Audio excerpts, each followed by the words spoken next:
Mutiara Hikmah Official, menyingkap hikmah di balik sunnah.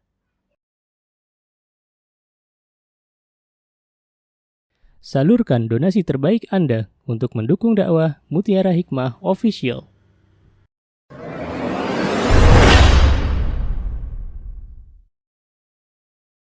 Ibu-ibu yang saya cintai karena Allah, hari ini insya Allah kita akan mengambil langsung, karena ini setelah bab Nawaqidul Islam, babnya pembagian tauhid, dan pembagian tauhid ini masuknya ke mengenal Allah, ya, bagaimana mengenal Allah, baik itu dengan rububiyah, uluhiyah, dan asma wa sifat. Maka saya insya Allah akan lanjutkan hari ini, tuntaskan untuk pembagian tauhid ini, ya, sampai selesai, karena kan berkaitan dengan mengenal Allah. Begitu ya ibu-ibu. Baik, silahkan yang punya bukunya dibuka. Kalau bahasa Indonesianya halaman 31, kalau bahasa Arabnya silahkan dibuka halaman 19.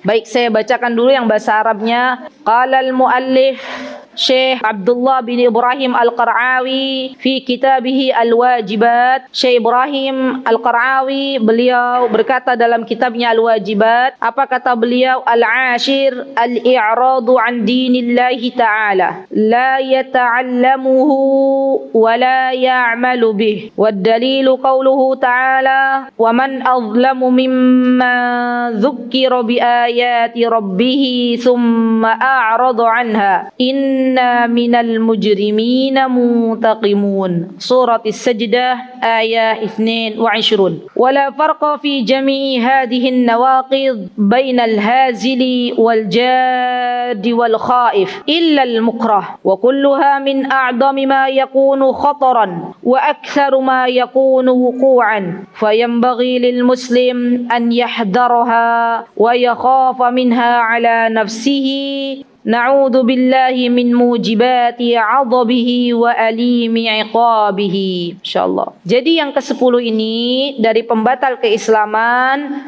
hendaklah kita sebagai seorang muslimah atau sebagai seorang muslim, sebagai seorang mukminah, orang-orang yang mengaku beriman kepada Allah, hendaklah kita tidak berpaling dari agamanya Allah Subhanahu wa taala. Dan menjadi kewajiban kita ibu-ibu, karena kita mengatakan bahwa kita adalah orang beriman, maka konsekuensi dari orang yang beriman adalah mempelajari apa-apa yang ada di dalamnya. Bukankah begitu, Bu? Ya. Dan ketika kita mengenal Allah Subhanahu wa taala, maka kita pun harus mengenal apa-apa yang diperintahkan untuk kita. Kalau kita sebagai orang beriman sudah mengenal Allah, sudah mengenal apa-apa yang diperintahkan oleh Allah dan Rasulnya, maka Allah pun tidak menyia-nyiakan amal soleh kita. Bu, kalau kita beramal soleh, amal soleh itu nanti kaitannya dengan iman. Maka dari itu Ahlus Sunnah wal Jamaah meyakini bahwa iman itu yazidu wa yanqus. Apa itu yazid? Naik. Yanqus itu berkurang. Kapan iman itu naik? Bi ta'atillah atau bi ta'atir rahman, ketika kita mentaati Allah Subhanahu wa taala. Dan kapan iman itu turun? Ketika kita tidak mentaati Allah Subhanahu wa taala. Artinya ada hubungan antara iman dan amal. Bisa dipahami ya, Bu? Dan iman kepada Allah, iman kepada Rasulullah sallallahu alaihi wasallam itu harus dibarengi dengan amal. Apa kata Imam Ibnul Qayyim? Kata beliau yang namanya rukun, ya, seseorang disebut orang beriman tuh kalau sudah memenuhi 3 syarat, ya. Iman, kan iman kepada Allah, ya. Al-iman. Iman ini syaratnya apa? Ada 3. Al-qalb, al-lisan, al-jawarih. Al-jawarih ini dengan amalun salih. Nih ibu-ibu, saya jelaskan dulu. Iman itu harus memenuhi 3 syarat ini. Ketika kita menyebut diri kita adalah orang beriman kepada Allah, maka harus memenuhi 3 syarat ini. Yang pertama adalah kita meyakini apa-apa yang Allah dan Rasulnya perintahkan di dalam hati kita. Mengenal Allah Subhanahu wa ta'ala kita ucapkan atau kita yakini dalam hati kita. Baru yang kedua al-lisan. Al-lisan itu kita ucapkan. Ibu-ibu kalau kita tahiyat, kita baca syahadat enggak? Baca kan? Ya. Berarti kita sedang mengikrarkan asyhadu an la ilaha illallah wa asyhadu anna Muhammadar Rasulullah. Saya bersaksi bahwa tidak ada ilah selain Allah, dan saya pun bersaksi bahwa Nabi kita Muhammad SAW adalah utusan Allah. Ini bagian yang kedua, yaitu lisan. Bagian yang ketiga, seseorang disebut beriman harus dibuktikan dengan jawarih. Jawarih itu apa? Anggota badan. Jadi kalau ada orang beriman, dia hanya meyakini dalam hati bahwa Allah itu esa, Allah itu satu. Kemudian ia pun bersyahadat asyhadu alla ilaha illallah, misalnya, tapi dia nggak beramal. Kira-kira imannya sempurna atau belum? Belum. Masih ada yang kurang, ya. Apa yang kurang? Dia belum membuktikannya dengan anggota badan. Anggota badan dengan apa caranya? Dengan beramal saleh. Jadi ini adalah bagian dari iman. Jadi mengenal Allah, beriman kepada Allah, ini harus memenuhi 3 unsur ini. Meyakini misalnya dengan tadi tauhid rububiyah, ya. Sudah ibu-ibu? Dengan tauhid rububiyah kita meyakini bahwa Allah Subhanahu wa taala adalah zat yang menciptakan. Kita meyakini bahwa Allah Subhanahu wa taala adalah zat yang maha memberikan rizki. Nanti ini ada kaitannya. Setelah kita meyakini bahwa Allah Subhanahu wa taala adalah zat yang maha memberikan rizki, zat yang maha menciptakan, baru kemudian kita menggunakan, ya, apa yang kita yakini tersebut dalam doa-doa kita. Ya, mengucapkan ya Razzaq. Apa itu ya Razzaq? Wahai zat yang maha memberikan rizki. Kemudian kita aplikasikan keimanan itu di dalam kehidupan kita sehari-hari. Kita tahu bahwa Allah adalah zat yang maha memberikan rizki. Berarti kita yakin bahwa rizki itu sudah tertakar dan tidak tertukar. Maka dari itu ibu-ibu, ini contoh. Coba perhatikan dulu. Berbeda antara orang yang berilmu, yang mengenal Allah, dan orang yang tidak berilmu. Dalam kehidupannya beda kan, Bu? Orang yang lebih mengenal Allah, bahwa Allah itu adalah Ar-Razzaq, misalnya Allah zat yang maha memberikan rizki, maka dia hidupnya akan lebih tenang. Kenapa? Karena ia yakin bahwa jatah rizkinya selama Allah masih memberikan kepada kita usia, jatah rizkinya belum habis. Kapan jatah rizki seseorang itu habis, Bu? Kalau Allah sudah ambil nyawa kita. Semua ibu-ibu yakin ini? Yakinnya 100% atau 50%? Kalau boleh saya tanya, 100%? Yakin. Tapi kenapa kita masih ragu dengan kehidupan esok hari, dengan kehidupan nanti dan nanti, padahal kita tahu Allah Ar-Razzaq. Ibu-ibu di sini sudah yakin bahwa di masa tua ada jaminan dari Allah? Belum tentu. Lah buktinya apa? Kan ada, saya pernah ketemu sama ASN. ASN saya tanya, Bu, motivasi jadi ASN apa, Bu? Dapat pensiun di masa tua. Berarti, mohon maaf sekali ya, artinya menurut beliau, berarti kalau saya nggak jadi ASN nggak ada yang jamin. Gitu nggak sih, Bu, kira-kira? Loh, jawabannya jujur, karena ada pensiun. Ya nggak apa-apa, jujur. Oke, nggak apa-apa. Tapi kan kalau kita tilik lagi, berarti kalau nggak jadi ASN siapa yang mau menjamin, gitu kan ya? Maka dari itu yang namanya tauhid, Bu, yang namanya mengenal Allah itu bukan hanya dipelajari secara teori, tapi harus lebih didalami dan dipraktekkan dalam kehidupan sehari-hari. Nih, contoh lagi. Ada orang mau ikhtiar. Suami kita ikhtiar nih berjualan. Contoh, jualan resepnya sudah oke, jualan laris manis. Ya, jualan larisnya Masya Allah. Sampai mungkin istrinya yang bikin produknya itu bingung gitu loh, saking banyaknya pesanan. Tiba-tiba yang namanya orang Indonesia Raya yang tercinta ini kadang sukanya jiplak, tau nggak, Bu? Sukanya niru, kreatif banget. Ya, niru produk yang sudah dibuat oleh suaminya. Ya, bikinlah toko gitu ya, kuliner misalnya, tapi hampir mirip. Orang yang beriman, yang meyakini bahwa rizki itu adalah jaminannya Allah, tidak pernah tertukar, adem nggak Bu hatinya, Bu? Serapopo. Resep rasa hampir sama, tapi tetap rizki nggak pernah tertukar, gitu nggak? Adem, Bu. Tapi kalau orang nggak beriman, Rasulullah mboten, Bu. Enak aja saya yang besarkan, situ yang menikmati, gitu ya. Ada nggak sih begitu? Nah, kan malah banyak katanya. Subhanallah. Beda nggak, Bu, menyikapinya? Beda. Makanya harusnya orang-orang yang mengenal Allah, orang-orang ahlu tauhid, itu menjadikan hidupnya tenang. Apa, Bu? Coba jujur ibu-ibu. Kalau boleh saya tanya, kita tuh dalam kehidupan banyak tenangnya atau banyak gelisahnya, Bu? Jujur. Gelisah? Apa yang digelisahkan? Apa yang dikhawatirkan? Monggo, silahkan. Ibu-ibu yang saya cintai karena Allah, terkadang ketika kita berada di zona nyaman, berarti kan mungkin bagi Mbak dan suami ASN tuh zona nyaman. Ya, maksudnya nyaman tuh semua ada yang jamin gitulah ya, zona nyaman kan? Kemudian kita move on ke sebuah zona yang mengkhawatirkan lah ya. Zona yang mungkin tidak nyaman. Itu butuh perjuangan. Iya nggak sih Mbak? Biasanya kalau orang resign tuh katanya ya, saya tuh kenapa saya bisa berkata demikian walaupun saya belum pernah resign dari ASN, tapi saya pernah resign dari mengajar di boarding school. Saya pernah ya, karena ada anak saya yang masih kecil, jadi saya berusaha untuk resign. Saya berusaha untuk resign, sama atasan nggak boleh resign, bolehnya hanya cuti, jadi cutinya kelamaan ya. Itu masih maju mundur kan biasanya, maju mundur. Dan Allah Azza wa Jalla, zat yang maha menguatkan Mbak dan suami, akhirnya memberikan sebuah keputusan suami Mbak resign. Dan tadi saya dengar resignnya itu karena meninggalkan sesuatu yang Allah tidak sukai, ya kan? Contohnya tadi mungkin kalau para istri tadi, mohon maaf jilbabnya harus dimasukkan, dan itu kan artinya lekukan-lekukan tubuh yang harusnya tertutup jadi terlihat, gitu nggak ibu-ibu? Berarti dia meninggalkan sesuatu yang tidak disukai oleh Allah Subhanahu wa Ta'ala. Maka apa kata Rasulullah SAW? Ini yang harus jadi patokan Mbak, semangat Mbak untuk hidup dan suami. Apa kata Rasulullah SAW? Man taroka syai'an lillah. Duh, saya kalau baca ini tuh mending Bu, benar. Man taroka syai'an lillah. Barang siapa yang kalau kita meninggalkan sesuatu karena Allah, karena kita tahu Allah gak suka kita tinggalkan, apa jaminan yang akan diberikan oleh Allah? Awadahullahu khairan min. Allah akan ganti dengan sesuatu yang lebih baik. Pasti.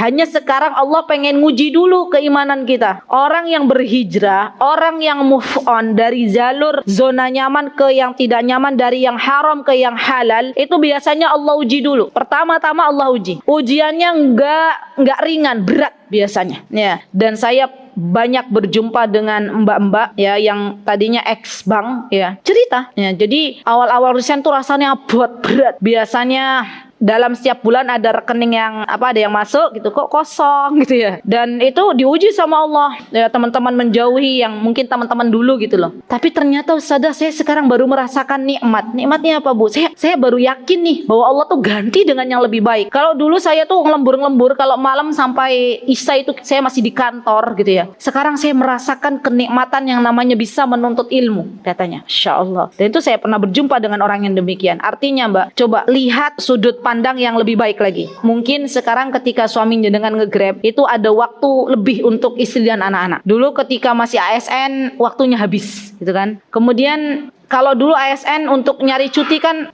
harus berapa hari gitu ya? Iya nggak sih kalau ASN gitu nggak? Cuti dalam setahun tuh berapa hari ibu-ibu? 12 hari. Berarti kalau yang ASN tuh kalau mau pergi bareng sama keluarga mikir-mikir ya? Iya nggak sih? Nyari cuti dulu. Mau nengok orang tua, nyari cuti dulu gitu kan? Sekarang orang tua masih ada? Masih? Mertua masih? Subhanallah. Gunakan kesempatan ini. Perbanyak mengunjungi orang tua. Kenapa? Yakin Bu, yang namanya berbuat baik kepada orang tua, silaturahim dengan karib kerabat, itu yang akan menjadikan rizkinya lancar. Siapa yang berkata begitu? Rasulullah Sallallahu Alaihi Wasallam. Jadi sekarang ada banyak waktu nih Mbak sama suami sama keluarga mengunjungi utinya anak-anak, mengunjungi kakungnya anak-anak. Dan jangan pernah takut nanti bagaimana masa tuanya. Kenapa? Karena kita belum tentu berada di masa tua. Coba pikir baik-baik. Siapa yang menjamin kita diberikan usia sampai 50 tahun ibu-ibu? Nggak ada. Siapa yang bisa menjamin kita masih hidup di usia 60 tahun?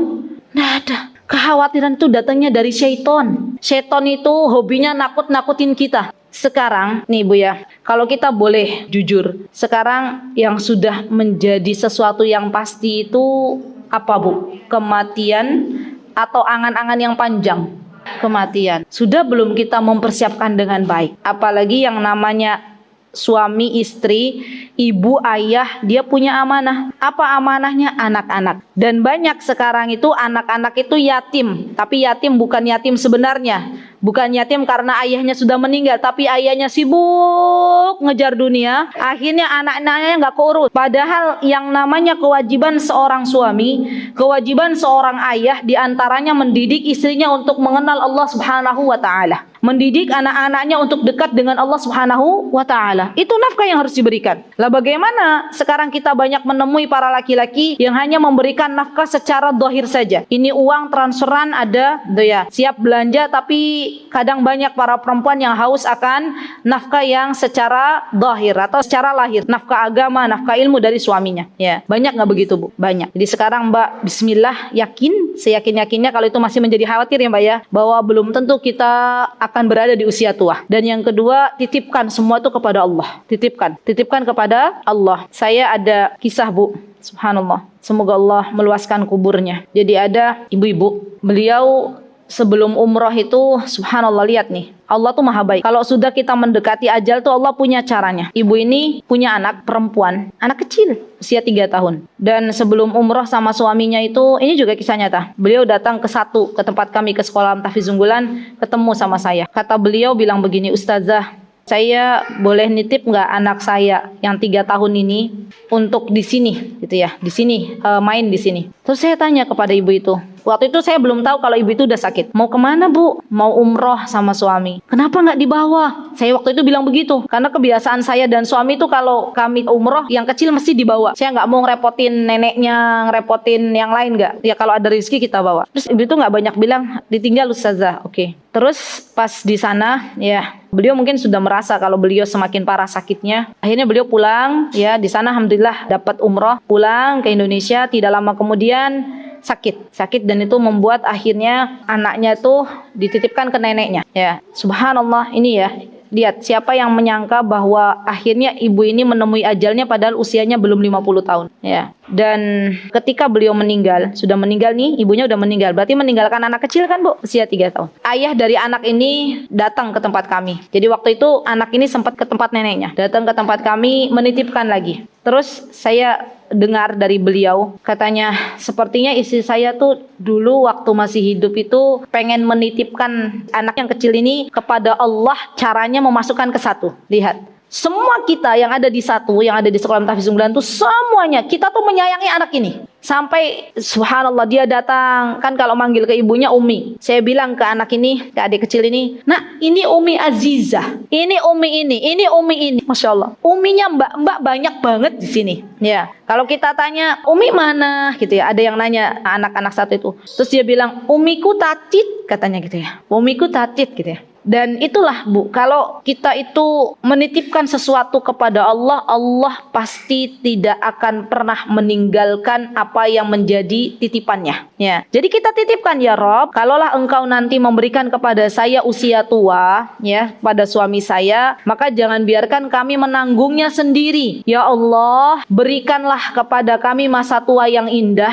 Masa tua yang indah itu yang seperti apa sih, Bu? Masa tua yang indah apakah kita itu terus ngejar dunia atau gimana, Bu? Bukan. Masa tua yang indah itu mempersiapkan bekal untuk gelapnya kubur. Masa tua yang indah itu datang ke majelis ilmu agar didekatkan jalannya menuju surganya Allah. Itu masa indah di masa tua. Ya, ya Allah, berikanlah, cukupkanlah kami untuk dunia dan berikanlah waktu sisa kami untuk mengejar akhirat. Dan kaidah berlaku, barang siapa di dunia ini, tolong catat baik-baik, barang siapa yang di dunia ini fokusnya adalah akhirat, kehidupan akhirat, maka Allah akan beri dua-duanya, dunia dan akhirat. Ini nih fokusnya. Tapi barang siapa yang hidup di dunia ini hanya sekejap mengejar apa? Dunia, maka Allah hanya berikan dunianya dan akhirat dia tidak akan dapat. Dah, itu kaidahnya. Dicoba, Bu. Jadi kalau misalnya kok saya semakin ngejar dunia nggak dapat ya, ada yang salah. Ada yang salah dari mindset kita. Kemudian kita minta nih sama Allah, ya Allah, jadikanlah kami orang-orang yang ambisi kami itu akhirat, bukan dunia. Karena ngejar dunia itu capek, iya nggak, Bu?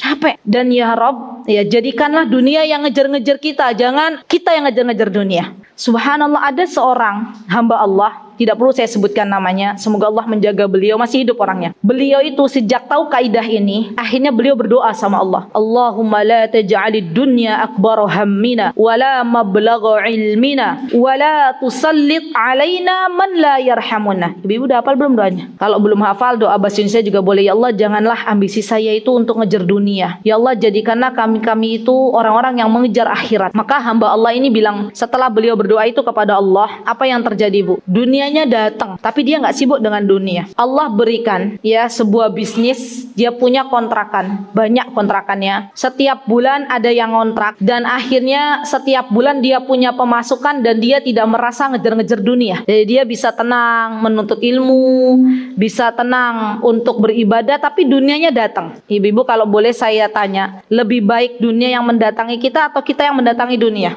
Yakin? Kalau pengen dunia mendatangi kita, kita harus lebih mengenal Allah. Kita harus tahu kaidah ini, bahwa sejatinya dunia semakin dikejar semakin jauh.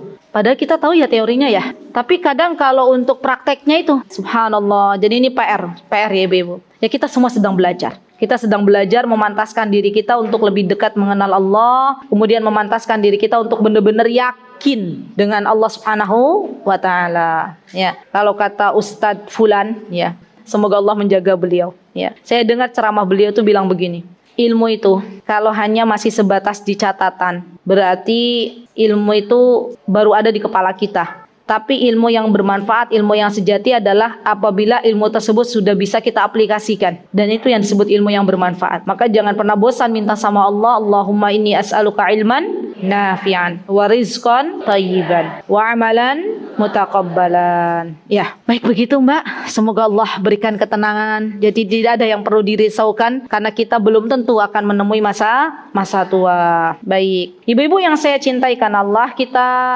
balik lagi ke tema kita, yaitu mengenal Allah Subhanahu wa taala. Mengenal Allah Subhanahu wa taala tadi yang pertama sudah saya sebutkan, yaitu dengan mengenal Allah sebagai pencipta kita. Ya, orang-orang Quraisy zaman dahulu kala mereka juga meyakini adanya tauhid rububiyah.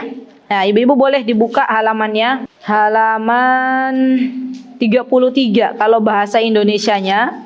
Kalau bahasa Arabnya silahkan dibuka halaman 20. Apa Syekh mengatakan? Syekh Abdullah bin Ibrahim Al-Qur'ani mengatakan, At-tauhidu salasatu anwa'. Al-awwal tauhidur rububiyah, wa huwa alladhi aqarra bihi al-kuffar ala zamani Rasulillah sallallahu alaihi wasallam. Berselawat ibu-ibu. Kalau disebut Rasulullah, kita kalau bukti kita mencintai Rasulullah berselawat. Ya. Boleh ibu-ibu berselawat dengan suara lirih yang jelas berselawat. Ya, kita itu kadang begini loh. Kita bilang saya itu cinta banget sama Rasulullah. Saya cinta tapi ketika nama beliau disebut kita tidak mau berselawat. Baik. Apa kata Syekh? Tauhid rububiyah ini adalah tauhid yang mana orang-orang kufar zaman di mana Rasulullah SAW hidup mereka juga meyakininya. Ya. Walam yudkhilhum fil Islam. Tapi walaupun mereka itu meyakini mengenal Allah dengan tauhid rububiyah, mengenal Allah yang maha menciptakan, Allah yang maha memberikan rizki, tapi tidak menjadikan mereka seorang muslim. Kenapa? Kenapa mereka masih diperangi oleh Rasulullah SAW padahal mereka sudah ngaku nih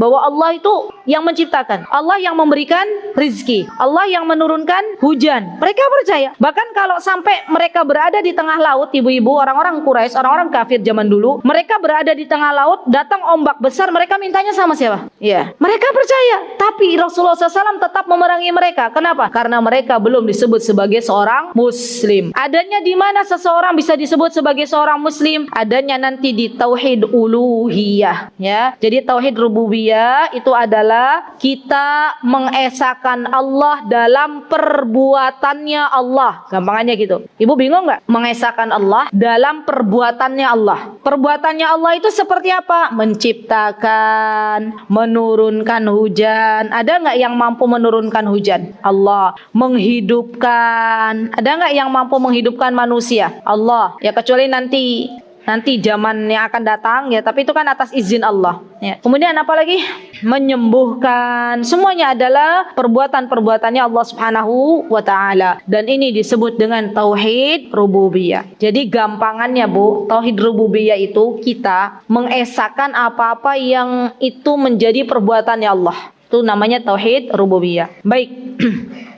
Kemudian di sini saya mengatakan wa qatalahum Rasulullah sallallahu alaihi wasallam wastahala dima'ahum wa amwalahum. Rasulullah SAW memerangi mereka, bahkan menghalalkan harta dan darah mereka. Wa huwa tauhidullah bi fi'lihi ta'ala. Garis bawahi. Atau kalau bahasa Indonesia ada juga. Tauhid rububiyah adalah mengesahkan Allah dalam perbuatannya. Apa contohnya perbuatannya Allah ibu-ibu? Menciptakan, terus memberikan rizki, terus menghidupkan, mematikan, mematikan, terus mengabulkan doa, ya kan? Semua tauhid rububiyah. Baik, menciptakan, memberikan rizki. Nah, kemudian di sini apa kata Rasulullah SAW? Coba lihat dalam surah Yunus ayat 31. Apa kata Allah Subhanahu wa taala? Yuk dibaca bareng-bareng, ta'awud dulu. A'udzu billahi minasyaitonir rajim. Bismillahirrahmanirrahim. Qul man yarzuqukum minas samaa'i wal ardi amman yamlikus sam'a wal absar wa man yukhrijul hayya minal mayyiti wa yukhrijul mayyita minal hayy وَمَنْ يُدَبِّرُ الْأَمْرَ فَسَيَقُولُونَ اللَّهُ فَقُلْ أَفَلَا تَتَّقُونَ. Lihat, apa kata Allah, siapakah yang memberikan rizki kepada kalian dari langit dan bumi? Kita akan mengatakan siapa?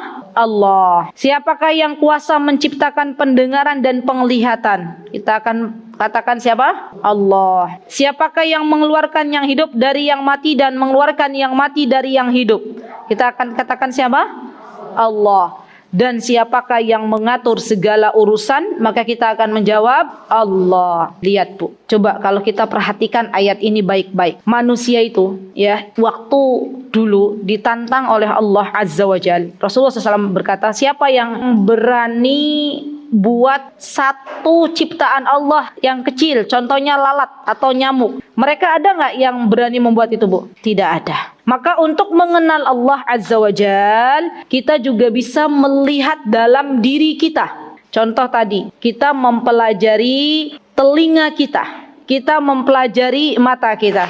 Di sini ada orang biologi nggak? Belajar anggota badan itu masuknya ilmu apa tuh Ibu? Anatomi? Atau bu guru yang mengajarkan anatomi manusia ada nggak? Nggak ada? Belum ada? Baik. PR Bu. Ibu-ibu mau mempelajari apa? Mata, telinga, atau apa anggota badannya? Terserah deh, ibu-ibu pilih. Pelajari satu anggota badan aja. Ya. Pelajari. Mau otak manusia, mau kepala manusia, mau mata, mau telinga, mau kaki, terserah ibu-ibu. Mau tangan, dipelajari satu aja. Coba gimana? Kalau mata itu kan Masya Allah ya Bu, kalau kita lihat mata manusia itu subhanallah begitu luar biasanya ya Bu. Ada apa di mata kita? Kornea, retina, terus apa lagi? Pupil, subhanallah. Dan itu semua ada fungsinya nggak? Ada. Subhanallah. Siapa yang menciptakan itu? Lihat.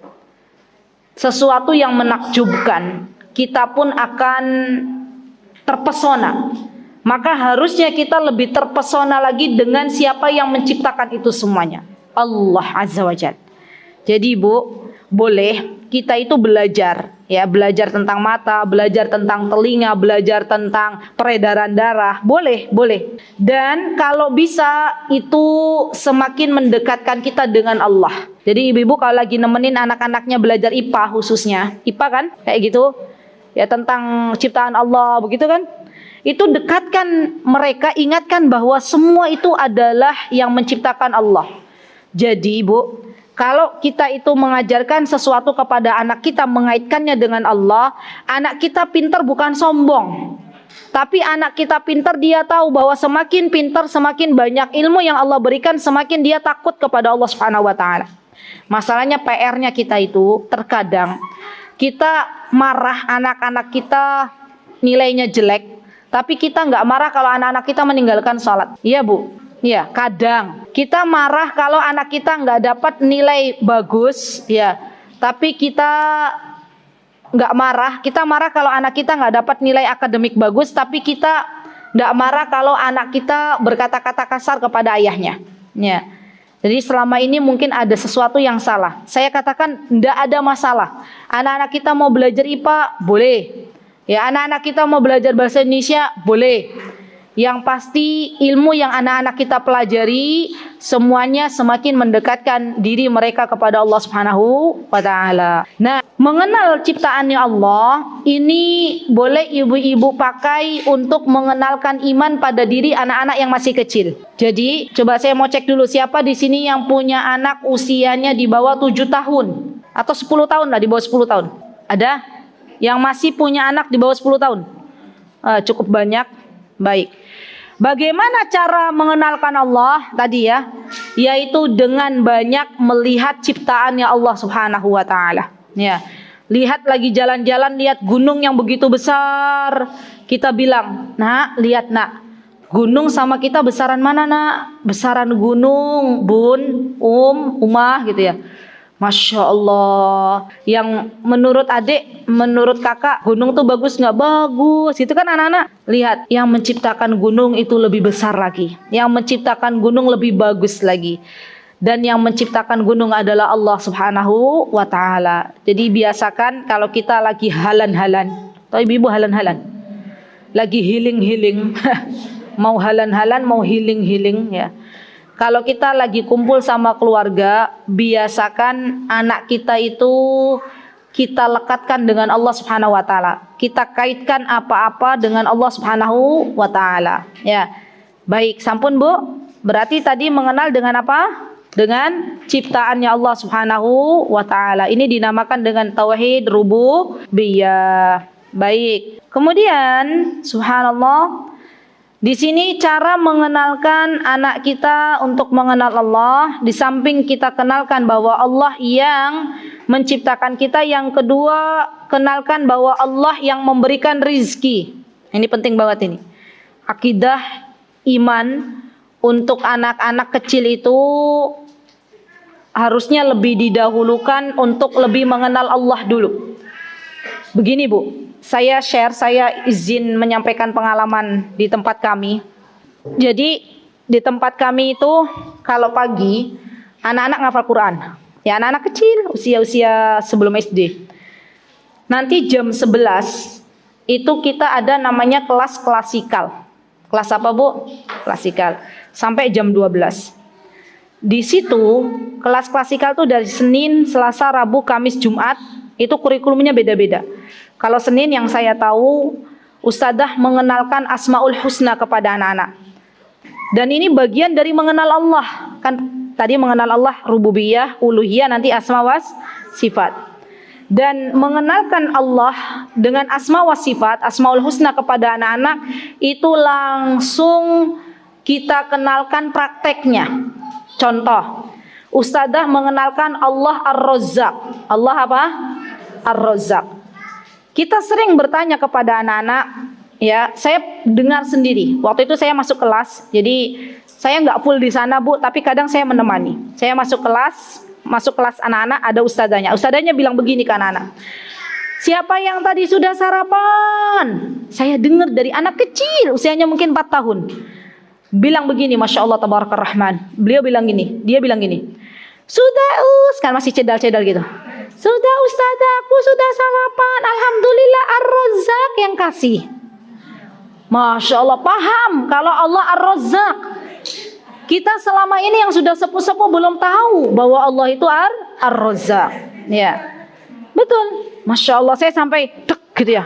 Terus saya bilang ke Ustazah yang ampuh Asmaul Husna, Masya Allah Ustazah, semoga jadi amal jariah antum. Ya, karena sudah masuk dalam diri anak-anak bahwa Ar-Razzaq itu Allah yang maha memberikan rezeki. Di hari Jumat, kami tuh terbiasa bagi hadiah ke anak-anak. Bagi hadiah, tapi ini khusus buat anak-anak, wali muridnya nggak dibagi. Ya. Nggak ada iri-irian, ini untuk anak-anak. Kita biasa bilang begini, saya SOP-nya sudah bilang ke Ustazah kalau bagi hadiah buat anak-anak, ya bilang gini, anak-anak, ini hadiah ya dari Allah. Dari siapa Bu?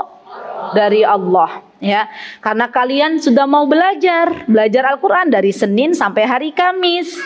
Jadi ini hadiahnya dari Allah. Terus mereka bilang, oh iya Allah Ar-Razzaq, gitu kata mereka.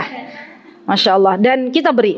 Ya, kenapa kita berusaha mengenalkan Allah sejak dini kepada anak-anak? Gini loh Bu masalahnya. Kita tuh pengen menumbuhkan rasa cinta anak-anak kita kepada Allah jauh lebih besar dari hanya sekedar mengenal. Ibu, di sini ibu waktu mau menikah dengan suami, ya, ibu hanya sekedar mengenal saja atau mencintai?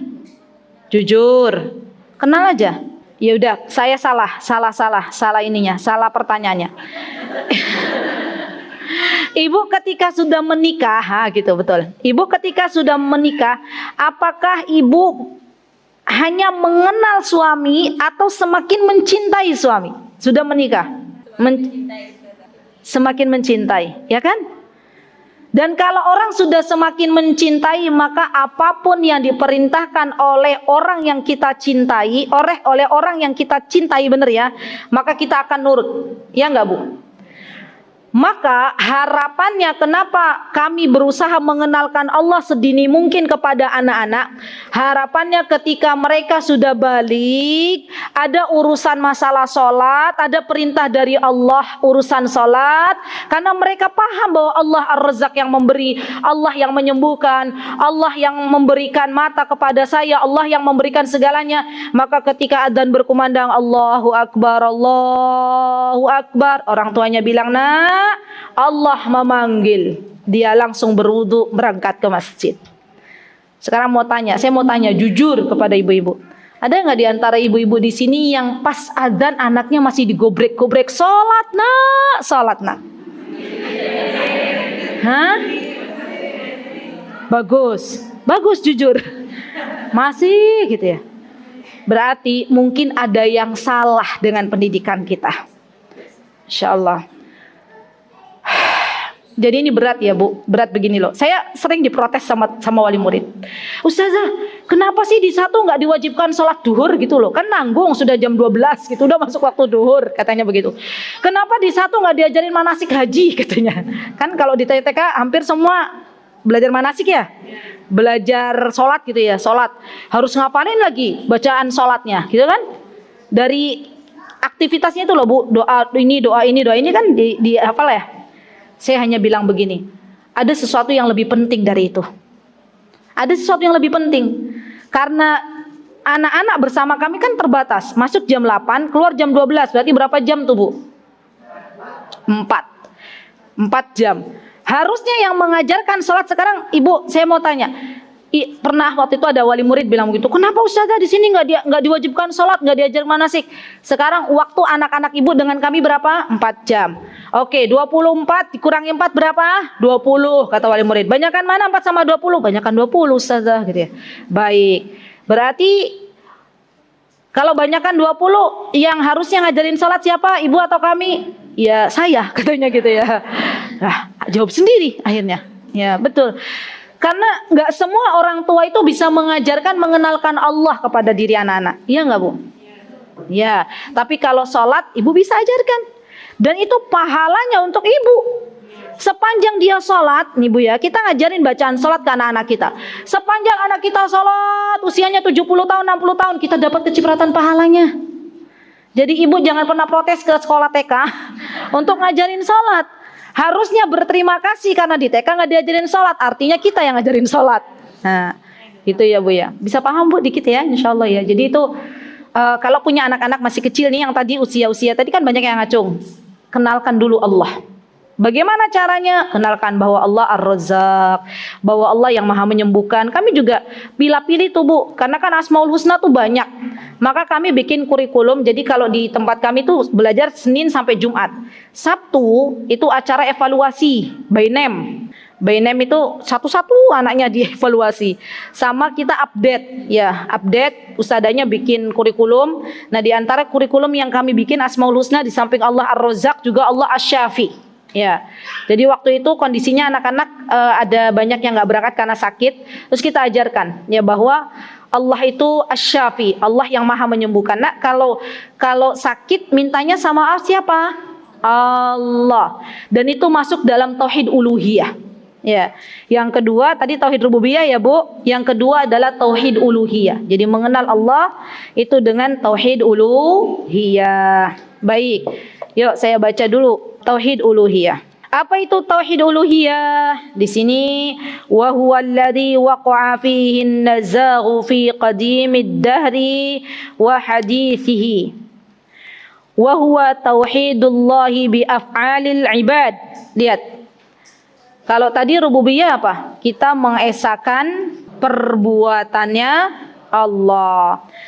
Sekarang kebalikannya. Tauhid uluhiyah adalah mengesahkan perbuatannya seorang hamba. Udah kuncinya gampang. Maksudnya gimana mentauhidkan, mengesahkan perbuatan hamba? Misalnya berdoa. Berdoa itu perbuatannya Allah atau perbuatannya kita? Perbuatannya kita. Menyembelih itu perbuatannya Allah atau perbuatannya kita? Perbuatannya kita. Atau misalnya selain apa lagi Bu perbuatannya kita Bu?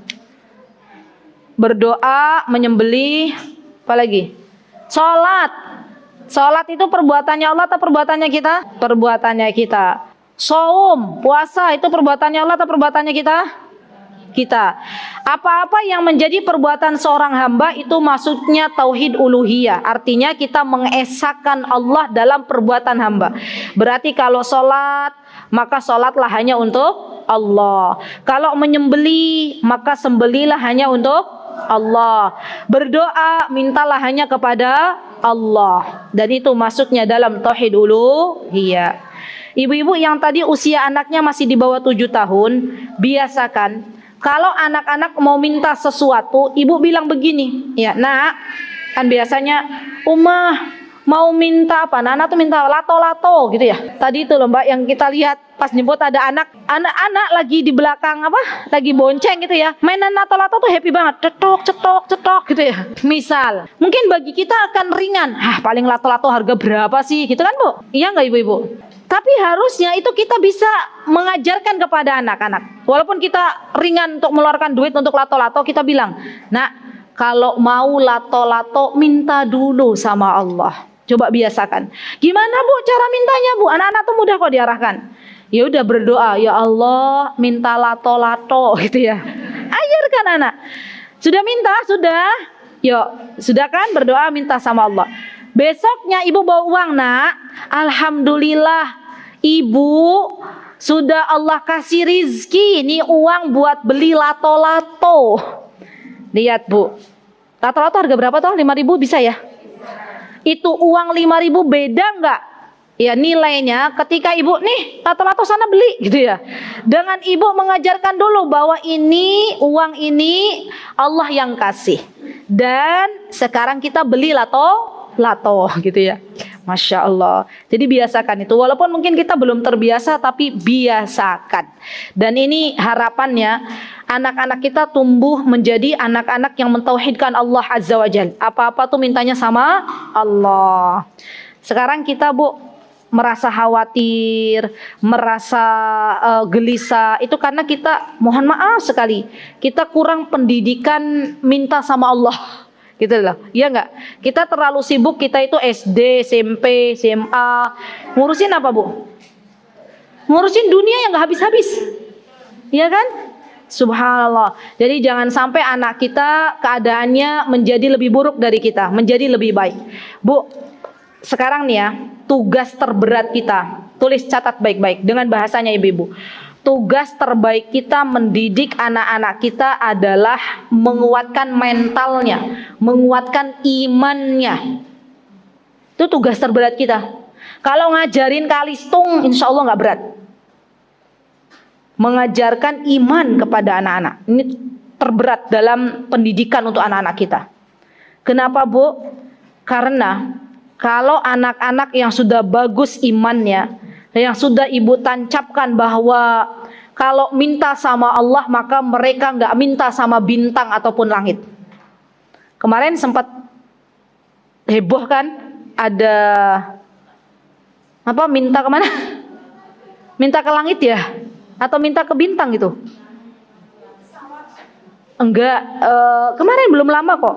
Ada kayak bukan lagu lirik gitu, minta ke langit apa minta ke bintang? Langit ya, wahai langit gitu-gitu ya. Itu anak-anak muda pada ngikut. Mintanya kemana? Ke langit. bukan kepada Allah. Kenapa? Karena mereka nggak pernah dididik bahwa minta itu kepada Allah. Subhanallah, subhanallah. Dan biasakan anak-anak ketika akan melakukan sesuatu, minta pertolongan kepada Allah, bilang bismillah. Sampai pernah suatu hari saya itu diminta untuk buka baterai itu mainan, ya, terus nggak bisa saya lupa. Anak saya yang kecil, Umi, karena belum bilang bismillah katanya. Oh iya, bismillah. Saya bilang ya masya Allah. Anak kita tuh kadang jadi guru kita loh, Bu. Iya, kita bisa banyak belajar dari anak-anak. Oh iya ya, masya Allah, lupa baca bismillah, nak, maaf ya nak. Ya besok-besok nanti baca bismillah gitu ya. Masya Allah. Jadi subhanallah, luar biasa anak-anak itu, masya Allah. Tinggal kita mengarahkan kemana. Anak itu fitrahnya lurus. Apa kata Rasulullah SAW? Kullu mauludin yuladu alal fitrah. Setiap anak Allah berikan fitrahnya masing-masing. Siapa yang menjadikan dia Yahudi, Nasrani, Majusi? Orang tuanya. Kullu mauludin yuladu alal fitrah fa abawahu ayyuhawidanihi aw yumajjisani aw yunassiranihi. Ya masya Allah. Baik. Jadi tadi apa, Bu? Tauhid uluhiyah. Ayo ibu-ibu jangan bingung. Tauhid uluhiyah mengesahkan Allah dalam perbuatannya hamba. Contohnya apa di sini? Kaddu'a. Contohnya adalah berdoa. Wan nadhr. An-nadhr itu nadar. Nah, untuk bab nadar ini, Bu, gini loh ya. Kita itu kadang dikit-dikit nadar. Padahal kata Rasulullah, orang yang suka nadar itu artinya orang yang pelit. Kok bisa orang pelit? Kan dia lagi menambah amal solih gitu ya. Ibu mungkin bilang begitu ya. Ketahuilah bahwa seseorang itu ketika bernadar, artinya kalau apa yang dia harapkan Allah ijabah, maka dia akan beramal soleh. Tapi kalau sesuatu yang dia harapkan belum Allah ijabah, dia tidak akan beramal soleh. Contoh, saya mau bernadar puasa Senin Kamis dalam kurun waktu sebulan. Kalau Allah berikan anak saya bisa masuk perguruan tinggi A misalnya, berarti saya puasanya kalau apa, Bu? Ada syaratnya nggak? Kalau anak saya diterima di sebuah perguruan favorit, tapi saya nggak akan puasa Senin Kamis kalau ternyata Allah nggak masukkan anak saya ke perguruan tinggi favorit itu. Padahal mungkin anak kita tidak masuk ke perguruan tinggi favorit itu semua ada hikmahnya. Maka dari itu Rasulullah bilang, orang yang bernadar itu sesungguhnya orang yang pelit, hitung-hitungan sama Allah. Padahal Allah kasih ke kita aja nggak hitung-hitungan. Ibu, bisa dibayangkan nggak kalau Allah hitung-hitungan ngasih nikmat ke kita? Ya 10 menit aja ditahan nafasnya sama Allah. Gimana rasanya? Heboh gitu ya. Mungkin sudah dilarikan ke ICU gitu kan. Tapi Allah nggak hitung-hitungan kasih nikmat. Kenapa kita hitung-hitungan dalam beramal soleh? Dan biasakan nih, Bu, dalam perkara sholat, katakan kepada anak kita. Saya biasa membiasakan kepada anak-anak itu begini caranya. Misalnya dalam urusan sholat, artinya sholat kan tauhid uluhiyah ya. Contoh gini, nah karena di tempat kami itu kebiasaan karakter baik diterapkan. Contohnya apa? Terima kasih, minta tolong, memaafkan. Ada lagi ya? Sudah ya, 3 ya. Jadi kami biasakan kalau apa-apa, ayo misalnya ada yang ngasih Ustazah Aziza habis ngasih apa? Bilang apa kok Ustazah Aziza? Terima kasih, gitu kan. Kadang kalau saya paksa jazakillah khair, berat lisannya. Kecuali kalau anak-anaknya sudah mau masuk SD 6 tahun lebih, ayo Mas, bilang apa Mas? Jazakillah khair, gitu bisa. Jazakillah khair. Tapi yang masih cedal-cedal udah makasih aja gitu ya, terima kasih. Yang penting kan mereka bilang, ya, dan itu pembiasaan. Terus saya bilang gini, nah, sholat ini, kadang saya bilang juga ke anak saya yang paling kecil, nah kenapa Umah sholat, kenapa Abati sholat, kenapa kakak sholat, itu tuh kita lagi berterima kasih sama Allah, kita lagi bersyukur sama Allah. Tadi Allah kasih apa ke kita? Makan, Allah kasih makan, Allah kasih minum, Allah, saya sebutkan nikmat-nikmatnya. Sekarang gimana caranya berterima kasih sama Allah? Mas kan kalau Umi kasih bilang makasih, sekarang kita bilang gimana terima kasihnya sama Allah? Ya udah kita sholat, gitulah. Dari situ saya masuk, ya. Jadi anak-anak itu biar lebih mudah nanti. Oh berarti kalau mau terima kasih, mau bersyukur, perbanyak sholat, ya kan? Kan Rasulullah juga begitu kan, Bu? Rasulullah sudah dimaksum, sudah menjadi orang yang maksum masuk surga. Kenapa Rasulullah SAW perbanyak sholat? Untuk menjadi hambanya yang lebih bersyukur. Baik. Kemudian di sini an-nahar, apa itu nahar? nyembelih. Ya. Dan menyembelih itu juga harus niatnya hanya untuk Allah Subhanahu wa taala, bukan untuk yang lainnya. Apalagi sampai mohon maaf, ada menyembelih untuk mohon maaf sekali, untuk nyi gitu ya. Ya ibu-ibu ya. Baik. Kemudian di sini apa ini? Halaman Ar-Roja. Ya. Di sini sini. Ar-Roja, roja itu berharap. Ya, berarti kita berharap kepada Allah dengan surganya Allah. Ya.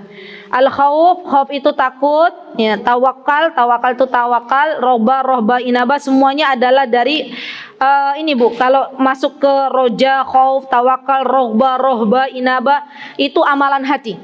Ya. Jadi yang namanya ibadah, ini kan tauhid uluhiyah kan berarti ibadah ya Bu. Ibadah itu maksudnya ranahnya Allah atau ranahnya kita? Ranahnya Allah atau ranahnya kita? Perbuatannya. Ranah kita. Maka ibadah ini dibagi dua. Saya sudah kasih belum ya ke ibu-ibu ya? Ibadah secara zahir sama ibadah secara batin udah belum? Nah, udah kan? Coba di murojaah. Halaman berapa tuh? Pertemuan keberapa itu? Awal-awal, ya udah dibuka awal-awal. Awal-awal tulisannya cuma bismillah aja. Bismillah nama kitab, nama pengarang gitu ya. Sudah ya, mungkin ada yang baru saya jelaskan lagi. Jadi ibadah itu ada dua Bu. Ada ibadah yang secara lahir atau secara zahir kelihatan. Contohnya apa? Salat, itu kan kelihatan. Apalagi? Puasa masuknya dua. Salat, zakat, gitu kan ya? Haji. Terus apa lagi? Umroh. Itu kan pahala-pahala yang pahala ibadah yang kelihatan. Ada ibadah yang enggak kelihatan. Maksudnya ranah dhahir, maksudnya ranah batin yang enggak kelihatan, enggak nampak. Contohnya apa? Mencintai Allah, tawakal, berserah diri kepada Allah, berharap kepada Allah, membenci, takut kepada Allah. Semuanya dalam ranah hati, ya, yang itu nggak kelihatan dan itu adalah ibadah di sisi Allah Subhanahu wa taala. Baik. Dan di dalam Ahlus Sunnah wal Jamaah, roja dan khauf itu harus seimbang. Ingat Ibu, burung kalau sayapnya patah satu kira-kira bisa terbang napa mboten? Tahu ibu-ibu burung kalau sayapnya patah satu nggak bisa terbang? Iya. Maka kata Imam Ibnul Qayyim, orang hamba Allah kita nih, kalau masalah khauf dan roja, masalah takut kepada Allah dan berharap kepada Allah itu harus seimbang. Ya seimbang, bahwa saya berharap kepada Allah tapi saya juga takut kepada Allah kalau kita mengamalkan sebuah dosa. Ya, kenapa? Karena Allah akan memberikan efeknya kepada kita. Bu, jangan kira maksiat yang kita lakukan setiap hari itu nggak punya efek, punya efeknya. Dan efek yang kita itu bisa rasakan diantaranya adalah kita dihalangi untuk beramal soleh. Ibu biasanya bangun malam tiba-tiba nggak bisa bangun malam, itu harus tanya. Ya kira-kira dosa apa sih tadi pagi? Gitu ya. Ibu biasanya bisa sedekah setiap hari, ternyata nggak sedekah, itu efek dari maksiat dan dosa. Ibu biasanya sholatnya tepat waktu, tiba-tiba ngulur-ngulur waktu sholat, itu juga efek dosa. Ya, jadi efek maksiat. Atau anak kita yang biasanya nurut tiba-tiba nggak nurut tuh hari itu juga karena efek dosa kita sebagai orang tuanya. Makanya kalau orang-orang zaman dulu kala itu bisa merasakan efek dosa itu dari tunggangan yang mereka tunggangi. Loh, kok tungganganku nggak kayak biasanya ya? Biasanya oke-oke aja kok, sekarang neko-neko gitu ya. Mesti mereka langsung beristighfar, astagfirullah wa atubu ilaik, ini dari dosa dan maksiat yang saya lakukan. Baik. Kemudian as-salis, yang ketiga terakhir ibu-ibu, mengenal Allah dengan apa? Tauhidud dzat al-asma'i was sifat. Ya. Qala Allah Ta'ala dalam surah Al-Ikhlas, A'udzubillahi minasyaitonirrajim. Bismillahirrahmanirrahim. Qul huwallahu ahad, Allahus samad, lam yalid wa lam yulad wa lam yakul lahu kufuwan ahad. Nah, dalam surah Al-Ikhlas ini kita mengenal nama-namanya Allah Subhanahu wa taala dan sifat-sifatnya Allah Subhanahu wa taala. Wa qauluhu ta'ala dalam surat Al-A'raf, "Walillahil asmaul husna fad'uuhu biha wa dharul ladzina yulhiduna fi asma'ihi sayujzauna ma kanu ya'malun." Kemudian yang ketiga, "Laisa kamitslihi syai'un wa huwas samiul basir." Baik, saya jelaskan. Tauhid asma wa sifat itu adalah mentauhidkan Allah dalam nama-nama dan sifat-sifatnya Allah Subhanahu wa taala. Tolong jawab ibu-ibu, nama Allah itu ada berapa? Sebentar. Kok tadi saya ada dengar 99 gitu ya? Siapa yang jawab 99? Siapa yang jawab 99 dan bisa menerangkan dapat hadiah? Ya. Tadi siapa kayaknya dengar saya? Dengar nggak tadi ada 99 gitu? Ibu mau jawab? Tadi siapa yang 99? Tapi dengar loh tadi saya. Ibu 99 termasuk. Mau hadiah, Bu? Mau hadiah nggak? Mau, Bu? Boleh? Belum pernah dapat hadiah atau sudah pernah? Belum. Nggak apa-apa, Ibu taunya 99 ya? Bisa dijelaskan, Bu? Dari mana Ibu tahu 99? Pernah dikasih tahu sama Allah ya? Belum. Dari mana, Bu? Dari Majlis Taklim. Masya Allah. Baik, saya kasih hadiahnya dulu. Tapi sekarang tolong dengarkan saya. Ya, ada syaratnya gitu ya. Begini ibu-ibu yang saya cintai karena Allah. Nama-nama Allah itu nggak ada hitungannya. Banyak sekali. Banyaknya pakai banget ya. Sampai kita itu nggak tahu jumlahnya. Yakin? Baik. Saya keluarin ya uangnya ya. Hafal semua ibu-ibu ya, kalau urusan peruangan ya, 20. Ibu yakin enggak saya punya uang hanya 20.000? Masih banyak. Loh, punya ilmu gaib ya? Kok tahu kalau lebih dari 20.000 dari mana? Ya kira-kira aja gitu ya, Mbak ya. Baik, berarti Bu nih, ketika ada yang bilang nama Allah itu 99, itu baru yang diketahui, baru yang dikeluarkan gitu loh. Tapi selebihnya masih ada yang belum Allah beritahu. Jadi kata Syekh Utsaimin bahwa yang namanya nama-nama Allah itu yang mengetahui jumlahnya hanyalah Allah. Ya. Jadi yang 99 itu mungkin yang kita ketahui. Dari mana? Dari nas-nas yang ada dalam Al-Quran dan hadis. Tapi jumlahnya itu banyak. Sampun Bu, monggo nanti hadiahnya diambil ya. Alhamdulillah. Jadi Ibu kalau ditanya, nama Allah berapa Bu? Oh, enggak ada batasannya. Pintar, sekarang Ibu sudah mulai naik levelnya, ilmunya. Masya Allah. Dan nih ibu-ibu mohon maaf sekali.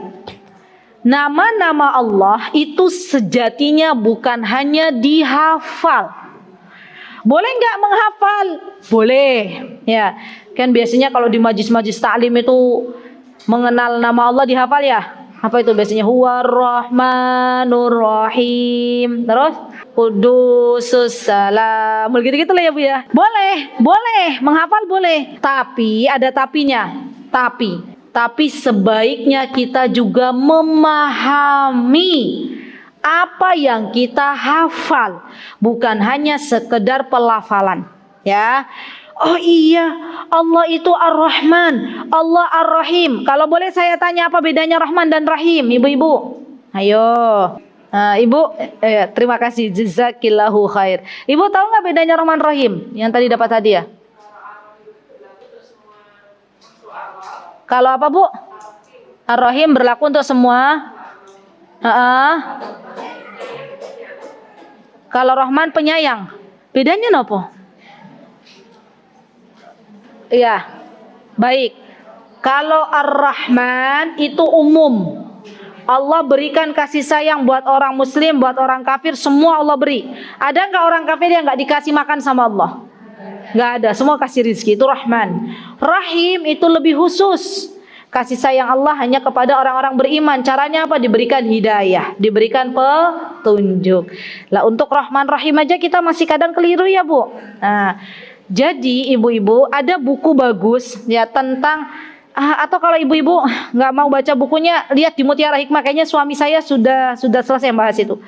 tentang Asmaul Husna, mentadaburi Asmaul Husna. Di Mutiara Hikmah Official itu ada. Ya. Itu Masya Allah, dan bukunya pakai buku Syekh Abdul Razak. Ya, buku tentang tadabur Asmaul Husna. Nah, kenapa sih Ustazah kita harus mentadaburi, kita harus memahami Asmaul Husna itu? Nanti bisa dipakai untuk berdoa. Jadi kita tuh kalau mau berdoa sebut nama-nama Allah, ya. Dan kita bisa mendekatkan diri kita kepada Allah ketika kita paham makna Asmaul Husna. Nah, Asmaul Husna ini juga menyangkut sifat-sifat Allah. Ada kitab, tulis saja kitabnya dulu. Yang mana itu mempelajari sifat-sifatnya Allah. Di sini kan ada, di sini laisa kamitslihi syai'un wa huwas samiul basir. Ini berkaitan dengan sifatnya Allah. Bahwa tidak ada yang bisa menyamai Allah. Allah itu tidak serupa dengan apapun. Maksudnya bagaimana Allah tidak serupa dengan apapun? Contoh, Bu. Contoh. Ibu yakin enggak Allah punya tangan? Yakin? Dari mana yakin, Mbak Tias? Dari mana yakin? Dalam Al-Quran disebutkan biyadihi gitu ya. Allah punya tangan. Kalau kita belajar tentang zatnya Allah, maka kita harus yakin aja Allah punya tangan. Tapi kita nggak boleh menyamakan tangan Allah dengan tangan makhluknya. Nanti kan kita belajarnya lebih dalam itu ya, Bu ya. Tapi ini wallahu ta'ala alam. Ibu kapan mau belajar ini, yang penting dasar-dasarnya udah paham dulu. Jadi masalah sifat ini kita nggak boleh nanya bagaimananya, kaifnya. Kita yakin Allah turun ke langit dunia setiap malam, di sepertiga malam kan, Bu? Tapi kita nggak boleh nanya bagaimana turunnya. Ya, tapi kita harus yakin bahwa Allah tuh turun. Yang turun siapa? Allah. Ya. Sudah ibu-ibu? Alhamdulillah. Jadi itu kaidah dasar Asmaul Husna seperti itu, dan nama Allah semuanya indah, sifat Allah semuanya mulia. Itu kaidah dasarnya. Semoga teman-teman, ibu-ibu semuanya besok Allah berikan kesempatan untuk belajar tentang Asmaul Husnanya Allah, tentang akidah, dan namanya belajar agama juga bertahap. Belajar agama itu apa, Bu? Nggak bisa kita itu langsung instan mau belajar akidah langsung akidah tohawiyah. Saya merasakan belajar itu bertahap itu waktu dulu di Timur Tengah. Jadi kita itu pelan-pelan, kitabnya yang tipis dulu, baru setengah tebal, baru tebal, baru tebal. Di Indonesia Raya yang tercinta ini yang ada, kalau belajar akidah, belajar usulus salasa, belum rampung belajarnya ustadznya udah pindah, gitu kan? Saya pernah juga tanya, belajar usulus salasa, udah berapa tahun Mbak belajar? 3 tahun Ustazah. Wah, Masya Allah, harusnya 3 tahun tuh udah naik tuh, udah akidah wasitiyah, Pak. Masalahnya Ustazah sedikit-sedikit gitu ya. Ustadznya pulang ke kampung halaman atau ganti guru, jadi diulangi lagi. Jadi kita berdoa ya ibu-ibu, semoga kita rampung nih al-wajibat ya, amin ya. Tinggal kita banyak berdoa semoga rampung ya, dan semoga doakan saya semoga Allah berikan usia yang barakah ya, amin. Dan semuanya atas pertolongan Allah Subhanahu wa taala. Nanti sisa syirik lawan tauhid, kemudian sisa kufur, makna taghut sudah selesai, alhamdulillah. Berarti berapa bab lagi nih ibu-ibu? 4 bab lagi. Ya, semoga bisa selesai. Baik ibu-ibu, alhamdulillah kita sudah menyelesaikan atas pertolongan Allah, belajar tentang pembagian tauhid dan bagaimana mengenal Allah Subhanahu wa taala. Jikalau ada yang benar datangnya dari Allah Subhanahu wa taala, jikalau ada yang salah saya mohon maaf yang sebesar-besarnya. Aqulu qauli hadza wastaghfirullah li wa lakum wa akhiru da'wana alhamdulillahi rabbil alamin. Wassalamualaikum warahmatullahi wabarakatuh. Mutiara Hikmah Official, menyingkap hikmah di balik sunnah.